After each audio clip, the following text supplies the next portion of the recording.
Here's the real problem with prostate cancer.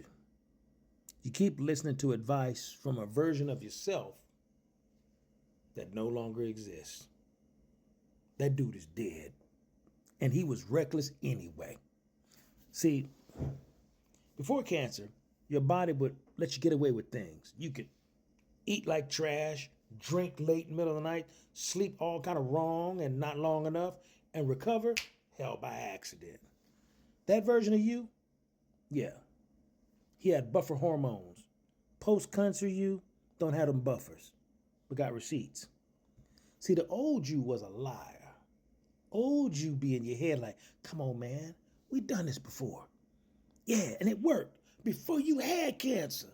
You know, your old you was like that one kid you grew up with that would always juice up the fight and put a stick on other people's shoulder and say, knock it off, and you knock it off and get folks to fight, and he ain't even involved. That's cancer.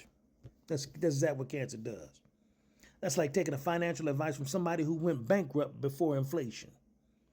See, habits looking for a body is what you have.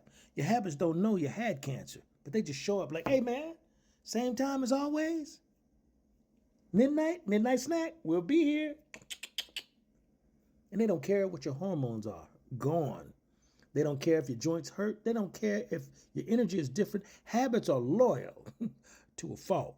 And then there's late night confidence. Nothing makes you feel, nothing makes a man believe bad ideas like surviving something traumatic like cancer.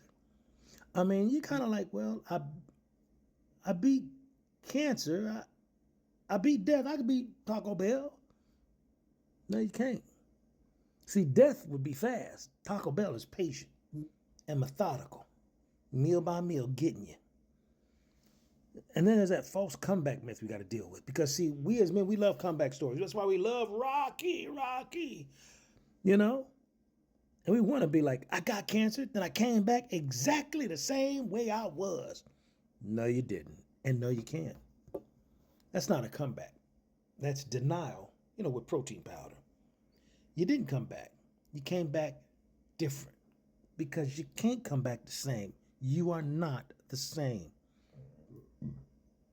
You can think better and see things better, but it's highly doubtful that your body's going to come back better after cancer and after cancer treatments.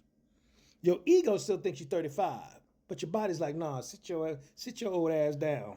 You know you ain't 35 no more. You know you ain't 18 no more. You know you ain't young no more, period. And you know what you ain't? You ain't somebody who ain't never had cancer before. So we'll just out-discipline it. The body be like, no, you will not. And sometimes when you fail and you relapse, it feels personal. I'm going to tell you something. This is why falling off just feels so embarrassing. Because you're not failing. You're following outdated instructions. You're using a manual for a body that don't exist anymore. And that ain't weakness. That's a software issue, and you need to upgrade to the new version, okay? Here's the shift that saved me. I stopped asking, how do I get back to who I was? I started asking, who do I need to be now and stay alive and enjoy my life? That question hits different. That question don't care about pride. Prostate cancer doesn't just change your body. It fires your old identity and hires a new one without training. And if you keep listening to the old you, you're going to keep repeating the old mistakes in a body that can't afford them now. So stop asking for the past for instruction on how to survive this future or new you. You survived it. Now adapt, because it's time for you to do that now. You're not the same person.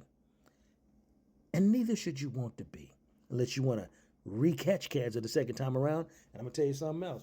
It gave you one black eye the first time. Next time, it's going to take your head off.